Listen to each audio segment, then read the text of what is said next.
Assalamu alaikum student. Bismillahirrahmanirrahim. This lecture for first year class chemistry subject. आज हमारा जो chapter है chapter number 3 gases और हमारा जो टॉपिक है general gas equation and ideal gas constant R. तो फर्स्ट ऑफ ऑल हम स्टार्ट करेंगे पहले scales of thermometry, because college में मैं आपको के बारे में लेक्चर दे चुकी हूँ। Boys law, Charlie's law start हम कर चुके थे और एब्सोल्यूट ज़ीरो और केल्विन स्केल के बारे में भी हम पढ़ चुके हैं। आज जो मैं आपको जनरल गैस इक्वेशन स्टार्ट करवाने से पहले स्केल ऑफ थर्मोमेट्री, इसका भी हम थोड़ा सा कॉन्सेप्ट ले लेते हैं।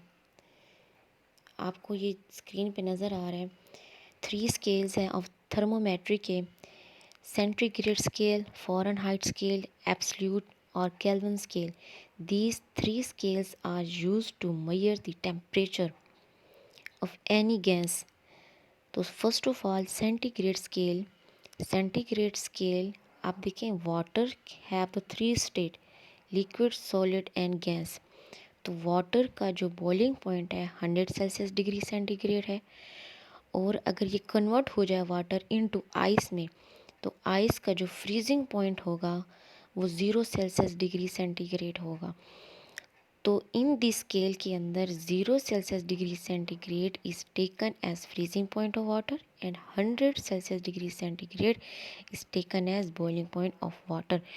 Then the space between these temperature marks is divided into 100 equal parts and each part is equal to 1 Celsius degree centigrade. Okay, next पढ़ते हैं फ़ारेनहाइट स्केल। फ़ारेनहाइट स्केल में यहाँ पे जो वाटर का बॉइलिंग पॉइंट होगा वो 212 फ़ारेनहाइट होगा, और जबकि आइस का जो मेल्टिंग पॉइंट होगा वो 32 फ़ारेनहाइट होगा. तो the space between this temperature mass is divided into 180 equal parts में डिवाइडेड करते हैं. Each part is equal to 1 Fahrenheit scale के इक्वल होता है. आप देख लें कि आप फ़ारेनहाइट स्केल आप मोस्टली देखें, आप इस तरह से आपको समझ आएगी कि जो हम थर्मामीटर है घरों में हम अपने फ़ीवर चेक करने के लिए जो थर्मामीटर इस्तेमाल करते हैं, उसमें जो स्केल होता है वो फ़ारेनहाइट में मेजर किया जाता है टेम्परेचर को. तो क्योंकि सेल्सियस डिग्री सेंटीग्रेड वैसे अगर देखा जाए एक normal body temperature healthy person का जो टेम्परेचर होता है वो 98 फ़ारेनहाइट होता है.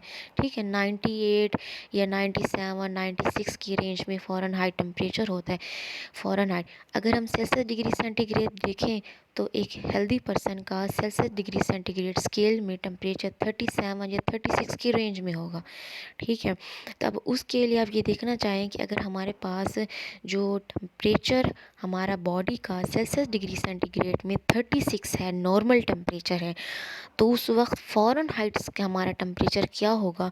तो उसके लिए आपको फार्मूले दिए गए हैं, केल्विन के लिए भी है, सेल्सियस डिग्री सेंटीग्रेड के लिए भी, फ़ारेनहाइट के लिए, जिसमें इन तीनों फार्मूलों को यूज़ करते हुए एक दूसरे स्केल को कन्वर्ट कर सकते हैं. अब देखिए, सपोज़ अगर मैंने आपको कहा है कि हमारी जो हेल्दी बॉडी का जो टेम्परेचर है वो 37 सेल्सियस डिग्री सेंटीग्रेड है. अब हम मालूम करना चाहते हैं कि हमारा फ़ारेनहाइट टेम्परेचर कितना होगा. अब उसके लिए थर्मामीटर जो रीडिंग शो करेगा वो 98 होगी. वो किस तरह से, अब वो थर्मामीटर जो 98 शो कर रहा है, तो अब अगर आप उसके लिए फार्मूला जो पुट करना चाहें ना, तो वो फार्मूला भी पुट कर सकते हैं सेल्सियस डिग्री सेंटीग्रेड के लिए या फ़ारेनहाइट. आप फ़ारेनहाइट अगर मालूम करना चाहते हैं, वहाँ पर आप पुट करेंगे 9/5, यानी 9 और 5 के रेशो को सेल्सियस डिग्री सेंटीग्रेड यानी 37 सेल्सियस डिग्री सेंटीग्रेड पुट करेंगे, प्लस 32 करें, तो आपके पास जो वैल्यू आएगी फ़ारेनहाइट की वो 98 आएगी. ठीक है, यानी एक फार्मूला आपको दिया गया है कि अगर आपके पास टेम्परेचर स्केल सेल्सियस में है यानी सेंटीग्रेड में है, then you will be able to convert into the Fahrenheit. if you have the Fahrenheit scale, then you will be able to convert into the Celsius centigrade scale में convert कर सकते हैं। इस तरह से अगर आपके पास आपका बॉडी टेम्परेचर, आपका थर्मामीटर ये शो कर रहा है, इंडिकेट कर रहा है कि 98 फ़ारेनहाइट आपका टेम्परेचर, ठीक है, देन आप उसको फार्मूले में पुट करें, कौन से आप उसको मालूम करना चाहते हैं कि हमारा सेल्सियस डिग्री सेंटीग्रेड में ये टेम्परेचर क्या होगा। तो फार्मूला नंबर आप सेकंड पुट देखें, आप इसमें जो ये वाला है, आपको ये फार्मूला नंबर आपको सेकंड वाला सेल्सियस डिग्री सेंटीग्रेड में 5/9 की रेशो को आप मल्टीप्लाई करेंगे किसके साथ, फ़ारेनहाइट कितना आया 98, माइनस करेंगे 32, तो आपका जो सेल्सियस डिग्री सेंटीग्रेड में टेम्परेचर काउंट होगा वो होगा 37।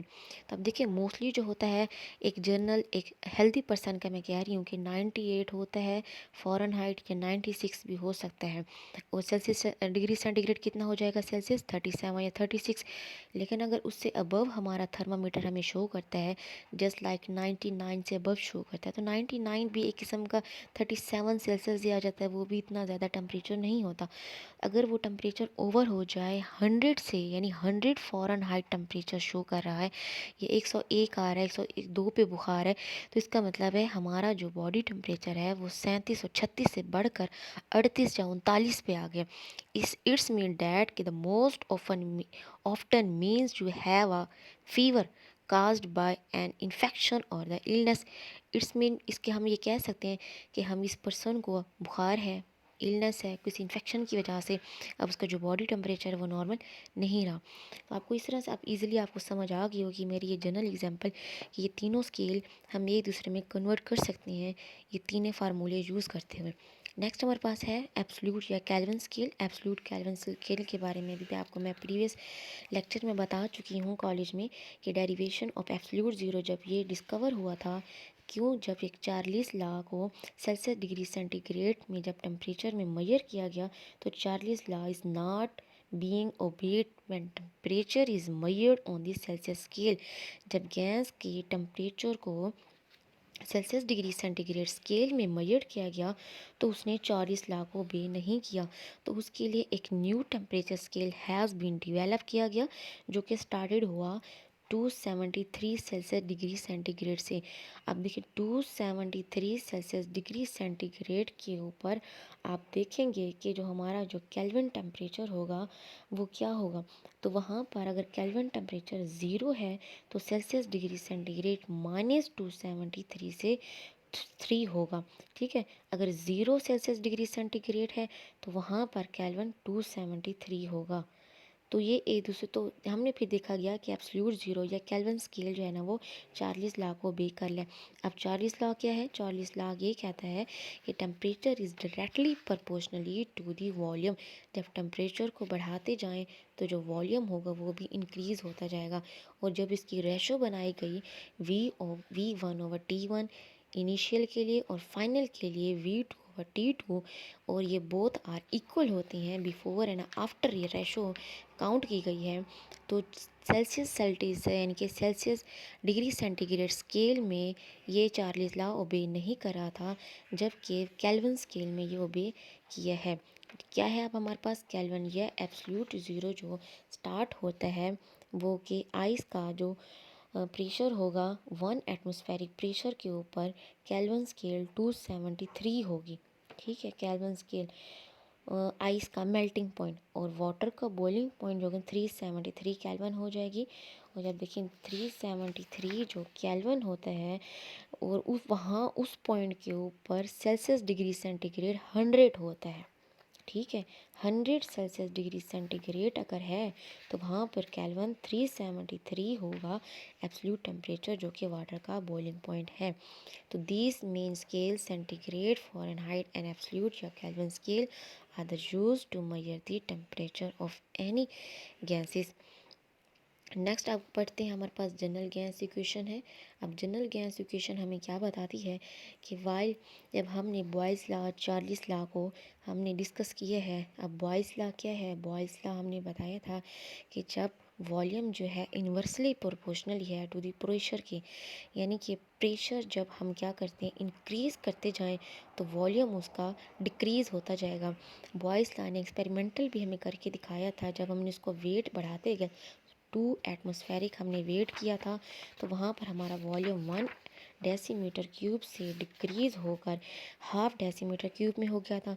फिर हमने 4 एटमॉस्फेरिक प्रेशर का वेट जब इसके ऊपर एग्जर्ट किया उसी वॉल्यूम के ऊपर, यानी कि हाफ डेसीमीटर क्यूब के ऊपर, तो उसका जो डेसीमीटर क्यूब वॉल्यूम था 1/3 हो गया, यानी उसका हाफ से भी यानी कि तीसरा हिस्सा बन गया। जब हमने क्या किया, जब हमने वेट 6 एटमॉस्फेरिक प्रेशर का अप्लाई किया उसी वॉल्यूम के ऊपर, लेकिन एक कंडीशन हमने कांस्टेंट रखी। वो हमारी कंडीशन यानी हमारी वेरिएबल क्या था, वो हमारा टेम्परेचर था, यानी टेम्परेचर रिमेन अ कांस्टेंट। तो बॉयज़ लॉ से that the volume is inversely proportional to the pressure when temperature remain a constant. और चार्लीज लॉ मैं अभी आपको बता चुकी हूँ, the volume is directly proportionally to the temperature when pressure remain a constant. जब 3 variable को यूज़ किया गया तो फिर ये देखा गया कि हमारे पास नंबर ऑफ मोल्स भी होते हैं। कोई भी एक केमिकल स्पीशीज़ या केमिकल सब्सटेंसेस वट एवर, वो एटम की फॉर्म में है, वो मॉलिक्यूल्स की फॉर्म में है, या वो आइंस की फॉर्म में है, तो सपोज उसके जो नंबर ऑफ द एटम, अब मोल्स क्या है या एवोगैड्रो नंबर क्या है, मोल्स मैं आपको बता चुकी हूँ कि the atomic mass of any atom, any molecule, any ion expressed in gram is called 1 mole. And what is Avogadro number? Avogadro number is a number of atoms, number of molecules, या number of the ions in the 1 gram of atom, 1 gram of molecule या 1 gram of ion of or substances. यानी कोई भी chemical substances whatever, वो atom है, वो molecule है, या वो आयन है, अगर वो 1 ग्राम में दिया गया है, यानी 1 ग्राम एटम है, 1 ग्राम मॉलिक्यूल है, या 1 ग्राम आयन है, तो 1 ग्राम के अंदर मौजूद उनके number of atoms, number of molecules and number of ions की तादाद को हम एवोगैड्रो नंबर कहते हैं, जो कि ये एमिडो एवोगैड्रो साइंटिस्ट था, उसके नेम पर इसको प्रपोज किया गया है। और ये फिक्स क्वांटिटी होती है 6.02 10 की पावर 23। अब देखिए, सपोज अब हाइड्रोजन एटम है, पीरियोडिक टेबल में सबसे स्मॉलेस्ट एटम है, उसका जो एटॉमिक वेट है वो 1 है, ठीक है, ये सॉरी उसका जो एटॉमिक नंबर है वो 1 है। अब एटॉमिक नंबर यानी कि उसका एटॉमिक वेट भी सारी बात है 1 हो जाएगा, यानी कि 1 ग्राम।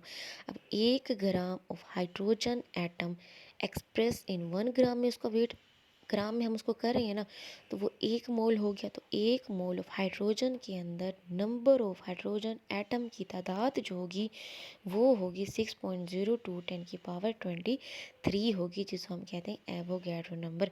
इसी तरह से अगर वो मॉलिक्यूल है, यानी कि सल्फ्यूरिक एसिड का मॉलिक्यूल है, तो उसका एटॉमिक वेट हम ये देखते हैं, मॉलिक्यूलर वेट वो होता है 98 ग्राम। तो यानी 98 ग्राम के अंदर नंबर ऑफ मॉलिक्यूल्स की तादाद वो भी एवोगैड्रो 6.02 10 की पावर 23 मॉलिक्यूल्स ही होंगे।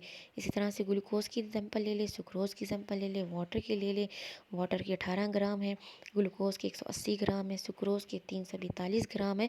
तो वट एवर के वो हम ये हम मैटर नहीं करेंगे कि वो स्मॉल क्वांटिटी है या लार्ज क्वांटिटी है, उनका एटॉमिक वेट या मॉलिक्यूलर वेट जो है वो स्मॉल है या ज़्यादा है। हमने ये मेंशन करना है कि वो 1 मोल है। डेफिनेटली कि ग्राम atomic weight या molecular weight expressed in gram is called 1 mole, and 1 mole of any chemical species whatever it is an atom, it is a molecule या it is an ion है वो, बट कुछ भी चीज़ है उसमें मौजूद नंबर ऑफ एटम, आइंस या molecules के पार्टिकल्स की तादाद जो है ना वो स्पेसिफिक है, जो कि एवोगैड्रो के मुताबिक 6.02 10 की पावर 23 है। तो अब ये जनरल गैस इक्वेशन हमें क्या कहती है कि the volume of that gas is directly proportionally है to the number of mole के, ठीक है, नंबर ऑफ मोल के डायरेक्टली प्रोपोर्शनली है। अब नंबर ऑफ मोल का मैंने आपको आइडिया दे दी है कि मोल्स क्या होते हैं।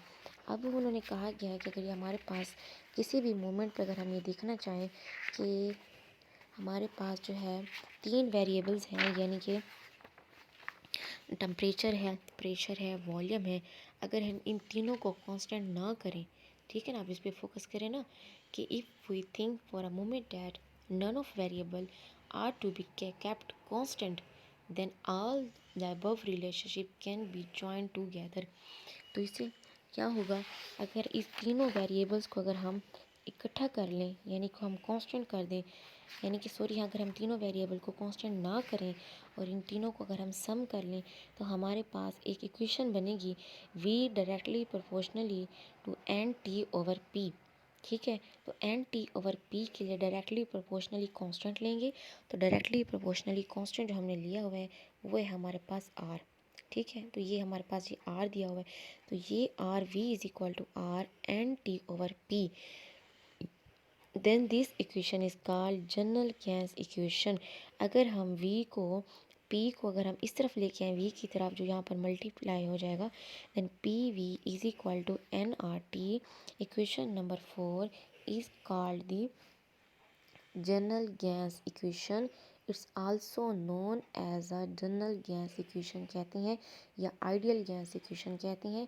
That if we have any quantity of any ideal gas then the product of its pressure and volume, यानी हमारे पास कोई भी एक आइडियल गैस हो, उसकी कोई भी क्वांटिटी की आइडियल गैस हो, तो उसकी जो प्रेशर और वॉल्यूम का जो प्रोडक्ट होगा वो इक्वल होगा to the number of mole of that gas and temperature के।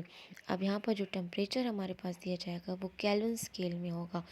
तो so the equal product of number of mole, general gas constant and absolute temperature, then this equation is reduced to the Boyle's law, Charles law and Avogadro law। अब ये हमारे पास जो general gas equation या ideal gas equation P V is equal to N R T, इसके ज़रिए से हम दोनों लॉ बल्कि तीनों लॉ हम ड्राइव कर सकते हैं। बॉयज़ लॉ को भी ड्राइव किया जा सकता है, चार्लिस लॉ को भी, एवोगैड्रो लॉ को भी। अब देखें P V is equal to N R T में से अगर हम दो चीज़ें कांस्टेंट रखें, number of mole and temperature को कांस्टेंट रखें, तो क्या आएगा, P V is equal to K बन जाएगा ना, जो कि क्या है, बॉयज़ लॉ है। इसी तरह से अगर हम सेकंड कंडीशंस में पी और एन को अगर हम कांस्टेंट रखें तो V is equal to K T हो जाएगा, जो कि क्या है, चार्लिस लॉ है।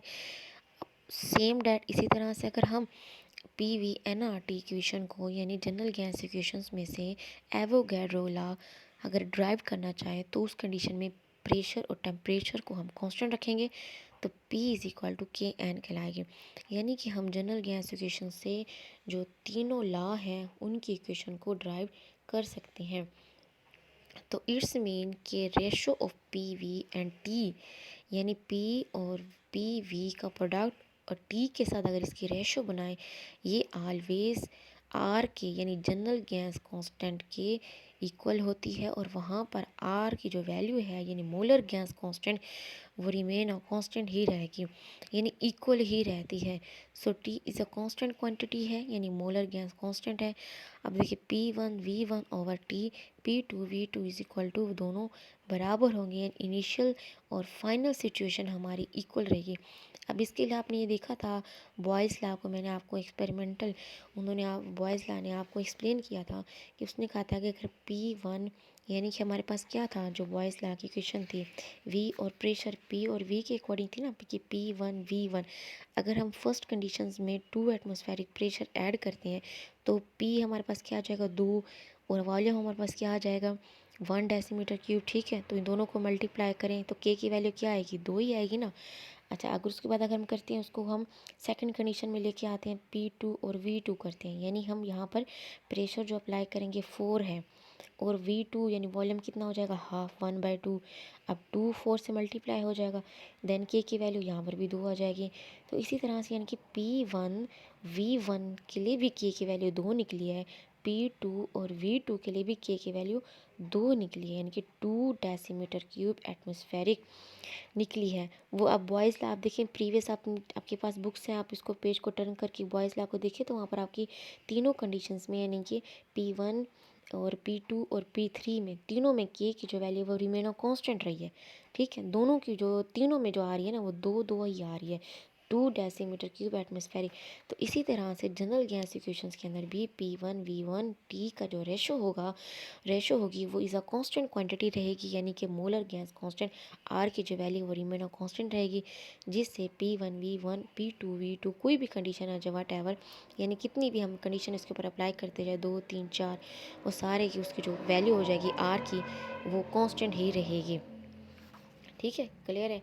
नेक्स्ट हम पढ़ते हैं आइडियल गैस कांस्टेंट आर, यानी बेसिकली ये जो आर है ये है क्या। तो ये जो आर है अगर इस तरह से अगर हम इसको कैलकुलेटेड करें इजीली वे में, अगर हम ये लेते हैं प्रेशर वॉल्यूम और टेम्परेचर के यूनिट्स ले लेते हैं।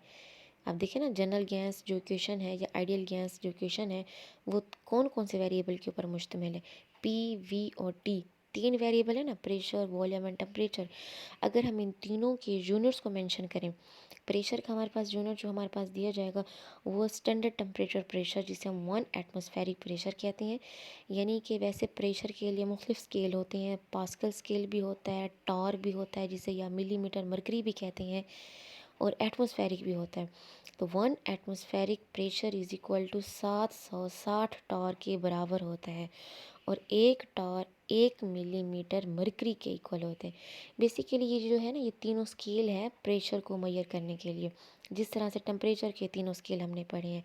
तो अगर हम गैस का यहाँ पर लेते हैं एटमॉस्फेरिक प्रेशर, ठीक है, और वॉल्यूम जो हम लेते हैं 1 मोल ऑफ आइडियल गैस, उसका प्रेशर है 273 केल्विन टेम्परेचर के ऊपर, वो कितना है 22.414 डेसीमीटर क्यूब। यानी वॉल्यूम हमने कितना लिया हुआ है उसका, हमने लिया हुआ है 22.414 डेसीमीटर क्यूब लिया हुआ है, और प्रेशर हमने कितना लिया हुआ है 1 एटमॉस्फेरिक प्रेशर लिया हुआ है।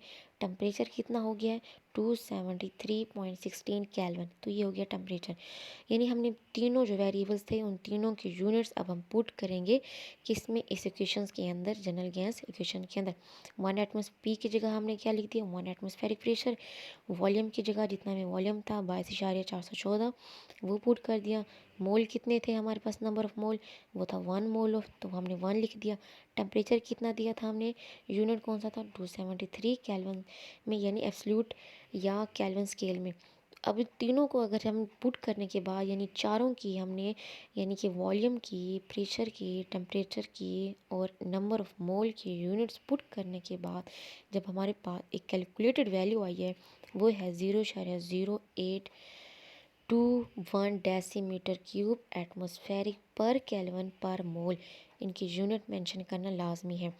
अब ये जो आर की जो वैल्यू निकली है 0.0821, ये है क्या, इसे हम क्या कहेंगे। यानी इससे मुराद ये है कि जब कोई एक एटमॉस्फेरिक प्रेशर के ऊपर 1 मोल गैस 1 डेसीमीटर क्यूब वॉल्यूम जो अगर वो करेगी, यानी कि 22.4 डेसीमीटर क्यूब करेगी, तो वहाँ पर जो एनर्जी रिक्वायर्ड होगी उसके टेम्परेचर को 1 केल्विन तक इंक्रीज़ करने के लिए, वो जो एनर्जी एब्सॉर्ब होगी या रिक्वायर्ड होगी वो 0.0821 डेसीमीटर क्यूब एटमॉस्फेरिक पर केल्विन पर मोल होगी। यानी बेसिकली ये जो आर है, अगर हम इसकी फ़िज़िकल वैल्यू देखें तो हमारे पास क्या होगी इसकी फ़िज़िकल वैल्यू। अगर हम किस तरह से हम इसको डिफ़ाइन करेंगे, इसकी फ़िज़िकल वैल्यू ये है कि आर की, कि हमारे पास 1 मोल गैस 1 एटमॉस्फेरिक प्रेशर के ऊपर, और उसका जो टेम्परेचर है 273 केल्विन टेम्परेचर है, अगर हम उसको इंक्रीज़ करना चाहते हैं बाय दी 1 केल्विन, ठीक है ना, 1 केल्विन हम उसको इंक्रीज़ करना चाहते हैं, देन उसके लिए जितनी भी एनर्जी विल बी एब्जॉर्ब या विल बी रिक्वायर्ड, जितनी हमें ज़रूरत होगी एनर्जी की, 1 मोल गैस जिसका प्रेशर जो है 1 एटमॉस्फेरिक है, टेम्परेचर 273 रखा हुआ है हमने, और हमने उसका जो वॉल्यूम रखा हुआ है, यानी कि हमने उसका वॉल्यूम कितना रखा हुआ है, हमने 22.4 रखा हुआ है, ठीक है ना। तो उसके लिए एक आइडियल गैस के लिए, तो उसके लिए जो हम एक टेम्परेचर उसको बढ़ाना चाहते हैं, वो एनर्जी जो रिक्वायर्ड होगी वो 0.0821 डेसीमीटर क्यूब एटमॉस्फेयर एनर्जी होगी। तो बेसिकली ये डेसीमीटर क्यूब एटमॉस्फेयर जो है ना, वो एनर्जी के लिए सिचुएशन के अकॉर्डिंग यूनिट दिया गया है, ठीक है।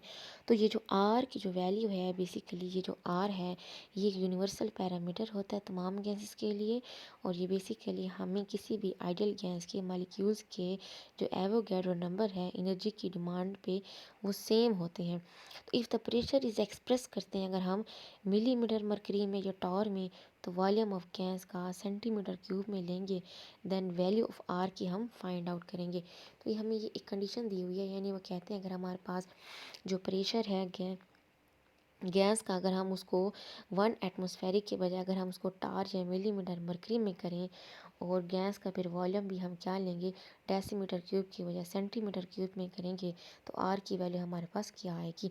तो आर की वैल्यू उन्होंने फिर इस तरह से दी हुई है 760 डेसीमीटर क्यूब मिलीमीटर मरकरी पर केल्विन पर मोल। तो 760 टॉर है, एक टॉर 1 मिलीमीटर मरकरी के बराबर होता है। अगर हम उसको इससे इस तरह से मल्टीप्लाई करते जाएं तो हमारे पास ये वैल्यू आ जाएगी आर की।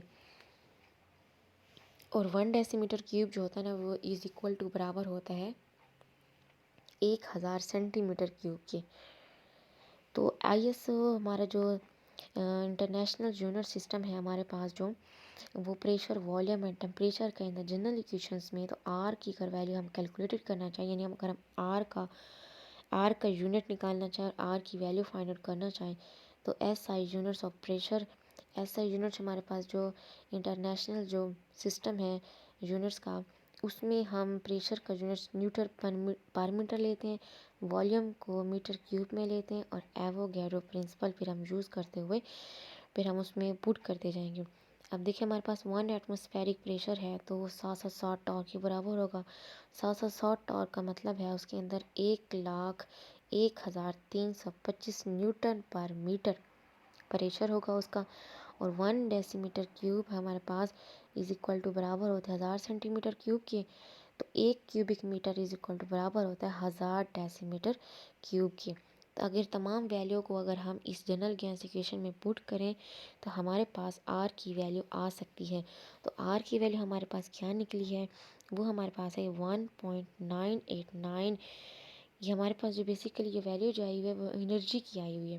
मैंने अभी आपको बताया ना, इसकी फ़िज़िकल वैल्यू अगर देखा जाए, इसको अगर हम फिज़िकल टर्म में डिफ़ाइन करना चाहे आर को, तो आर जो है वो बेसिकली वो एनर्जी होती है किसी गैस की, एब्जॉर्ब करता है गैस, यानी गैस उसको एनर्जी को एब्जॉर्ब करता है या उसकी एनर्जी रिक्वायर्ड होती है 1 केल्विन टेम्परेचर बढ़ाने के लिए। तो यहाँ पर 1.989 हमारे पास कैलोरीज आ जाएंगी पर केल्विन पर मोल के लिहाज से। ये यूनिट्स आ गए हमारे पास आर का, और आर की वैल्यू निकली। तो keep in mind that where the pressure is given, हमारे पर प्रेशर की जो यूनिट दिया हुआ न्यूटन पर मीटर में, और वॉल्यूम का जो यूनिट हमारे पास उन्होंने दिया हुआ है वो क्या है, क्यूबिक मीटर में दिया हुआ है। And the value are use must भी जो होगी हमारे पास, हम उसको जॉल में लेंगे, यानी किलो जॉल में लेंगे, बिकॉज इसे एनर्जी है। तो हमारे पास जो जो आर की जो वैल्यू निकली है 8.3143 जूल पर केल्विन पर मोल निकली है। ठीक है, तो ये हमारे पास आ गया है आइडियल गैस इक्वेशन, या जिसे हम क्या कहते हैं, हम आइडियल गैस इक्वेशन, जिसमें हमारे पास आया है जनरल गैस इक्वेशन भी कहते हैं।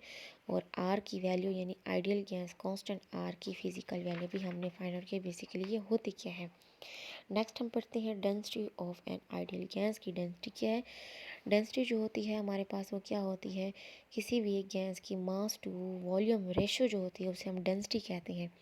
m/v ratio is called density. अगर हम डेंसिटी को इस तरह से करें कि अगर हम n ले लेते हैं, यानी कि value of number of moles n of gas in term of mass, ठीक है, मास में ले लेते हैं, और मोलर मास को m में ले लेते हैं, तो हम n की जगह हम क्या पुट करेंगे, यानी यहाँ पर भी जनरल गैस इक्वेशंस में n की जगह हम m/m का रेशो पुट कर देंगे।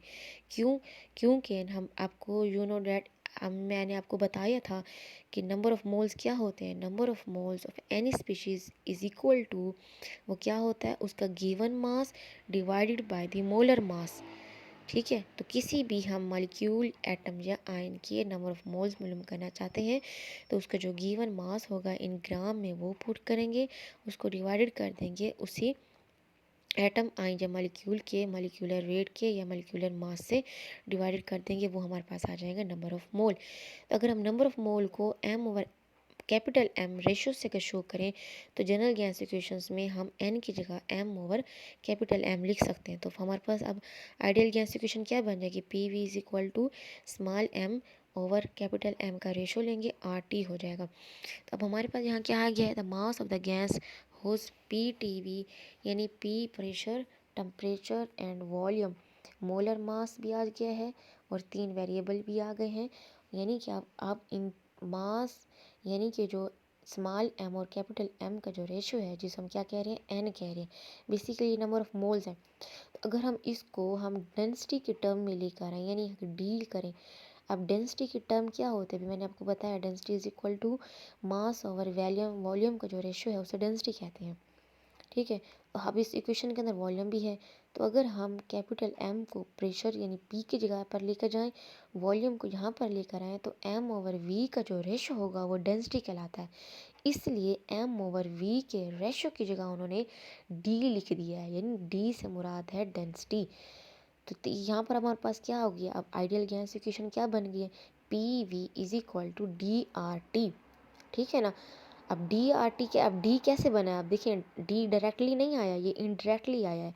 पहले ये डी जो है वह एम ओवर वी से आया है, और एम ओवर वी कैसे है, एम जो है वो एम ओवर एम की रेशो से, और एम ओवर कैपिटल एम की रेशो क्या है, वो एन है, यानी नंबर ऑफ मोल है।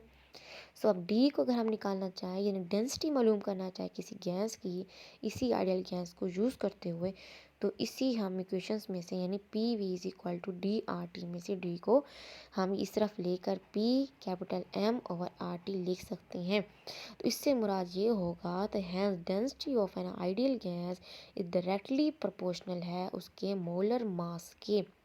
ठीक है ना। अब देखिए ना, पी कैपिटल एम डी, ये ऊपर लिखा हुआ है ना, D is equal to P M over R T, आपको नज़र आ रहा है ये देखिए इस इक्वेशन के अंदर। तो इससे क्या मुराद है, इससे मुराद है कि डेंसिटी जो है गैस की वो डायरेक्टली प्रोपोर्शनली होती है मॉलिक्यूलर मास के ऑफ दैट गैस, और greater the pressure on the gas closer will be molecules and greater the density. इसका मतलब है जैसे जैसे गैस पे प्रेशर को बढ़ाते जाएंगे, इंक्रीज करते जाएंगे, तो प्रेशर को इंक्रीज करेंगे बॉयस लॉ के अकॉर्डिंग, वहाँ पर वॉल्यूम डिक्रीज होता है। जब वॉल्यूम डिक्रीज होता है तो वहाँ पर गैस के मॉलिक्यूल एक दूसरे के कम क्लोज टुगेदर होंगे, इकट्ठे होंगे। जब इकट्ठे होंगे उनकी तरफ फोर्स स्ट्रॉन्ग हो जाएंगी। जब इकट्ठे हो जाएंगे तो वो कम स्पेस लेंगे, यानी कि कम वॉल्यूम लेंगे। तो जब कम वॉल्यूम या कम स्पेस लेंगे तो वहाँ पर डेफिनेटली हमारे पास क्या होगा, वहाँ पर जो डेंसिटी हमारे पास हो जाएगी वो ग्रेटर हो जाएगी, यानी कि प्रेशर के बढ़ाने से डेंसिटी क्या हो जाती है, ग्रेटर हो जाती है, और मॉलिक्यूलर मास भी बढ़ जाता है। तो higher temperature makes the gases expand, तो फिर क्या होता है, डेफिनेटली टेम्परेचर को बढ़ा देने से गैसेस एक्सपैंड हो जाती है, फैल जाती है, यानी कि उनका वॉल्यूम बढ़ जाता है। टेम्परेचर को बढ़ाते जाएं तो वॉल्यूम बढ़ता जाएगा, तो हैंस डेंसिटी क्या हो जाएगी, डेफिनेटली डेंसिटी जो है वो टेम्परेचर के तो इन्वर्सली प्रोपोर्शनल ही है। तो जब गैसेस फैलना शुरू कर देती है तो वहाँ पर इससे मुराद है डेंसिटी कम हो रही है। अब आप इस चीज़ को अपने माइंड में पॉइंट आउट करें, जो आइस की डेंसिटी होती है वो डिक्रीज होती है as compare to water density in the liquid phase में। ठीक है ना। तो यही वजह है, that is reason, that is why ice floating करती है on the surface of the water. क्यों, due to the reduction in density, उनकी डेंसिटी रिड्यूस होने की वजह से। अब देखिए उसकी जो डेंसिटी रिड्यूस है आइस की, इसका मतलब है कि वो फैली हुई है, वहाँ पर वाटर का जो वॉल्यूम है वो वहाँ पर एग्जिस्ट कर रहा है, लेकिन वहाँ पर मास मौजूद नहीं है। ठीक है, यानी कि वाटर के मॉलिक्यूल्स है, जो पार्टिकल्स है, डेट ऑक्यूपाई द स्पेस को तो ऑक्यूपाई कर रही हैं, बट वहाँ पर मॉलिक्यूल्स मौजूद नहीं है वाटर के, वहाँ पर मास मौजूद नहीं है, वहाँ पर वॉल्यूम तो ऑक्यूपाई कर रही हैं। तो गैसेस एक्सपैंड जब होती हैं, इसी तरह से लिक्विड की तरह से जब गैसेस को एक्सपैंड किया जाता है तो उनका टेम्परेचर हाई करने से वह गैसेस एक्सपैंड होती है, और गैसेस को जैसे हम उसको एक्सपैंड करेंगे तो डेफिनेटली वहाँ पर डेंसिटी फॉल हो जाती है। तो डेंसिटी फॉल होगी क्यों, क्योंकि अकॉर्डिंग टू द, अभी ये देखिए ऊपर इक्वेशन क्या लिखी हुई है, डेंसिटी इनवर्सली प्रोपोर्शनल है टू द टेम्परेचर के। तो टेम्परेचर को हाई करेंगे तो डेफिनेटली डेंसिटी डिक्रीज होगी, डेंसिटी डिक्रीज होगी तो वहाँ पर क्या होगा, वॉल्यूम इंक्रीज होगा, बट मास जो है ना वहाँ पर डिक्रीज होगा। तो ये जो एक रिलेशनशिप है, खूबसूरत सा रिलेशनशिप दिया हुआ है प्रेशर का, टेम्परेचर का, वॉल्यूम का, मास का, डेंसिटी का। तो इससे देखिए कितनी एक खूबसूरत सा यानी कि चारों पांचों चीज़ों का एक रिलेशनशिप, यानी वेरिएबल का, इन पांच वेरिएबल के एक रिलेशनशिप बन गया है कि डेंसिटी बढ़ाने से, प्रेशर बढ़ाने से, मास के बढ़ाने से क्या होता है वहाँ पे ये तीनों चीज़ हम ये देखेंगे कि डेंसिटी अगर बढ़ेगी तो इसका मतलब है प्रेशर के बढ़ने से डेंसिटी बढ़ी है, प्रेशर के बढ़ने से मास बढ़ा है, वॉल्यूम कम हुआ है, और वहाँ पर जो टेम्परेचर है, टेम्परेचर को बढ़ाने से डेंसिटी कम हुई है। क्यों कम हुई है? क्योंकि वहाँ पर वॉल्यूम बढ़ा है। जब वॉल्यूम बढ़ा है तो वहाँ पर मास डिक्रीज़ हुआ है, क्योंकि according to the density mass over volume ratio होती है ना डेंसिटी, तो मास के कम होने से डेंसिटी भी कम हो जाती है, लेकिन वॉल्यूम के बढ़ने से डेंसिटी बढ़ जाती है। तो ये खूबसूरत से रिलेशनशिप है। उसके बाद नेक्स्ट आपको दिया हुआ है एग्जाम्पल नंबर 3, जो कि स्टूडेंट आपने इसको घर में कंप्लीट से करना है। ये जनरल ज्ञान सिचुएशन आपको P1V1/T के रेशो के तहत आप इसको यूज़ करना है। नेक्स्ट आपके पास एग्जाम्पल नंबर 4 है, आपने उसको भी घर में करना है। तो आप अच्छी तरह से इसको याद कीजिएगा। नेक्स्ट फिर लेक्चर जो होगा ना आपका ट्यूसडे वाले दिन एवोगैड्रो लॉ पढ़ेंगे इंशाल्लाह। Thanks lot.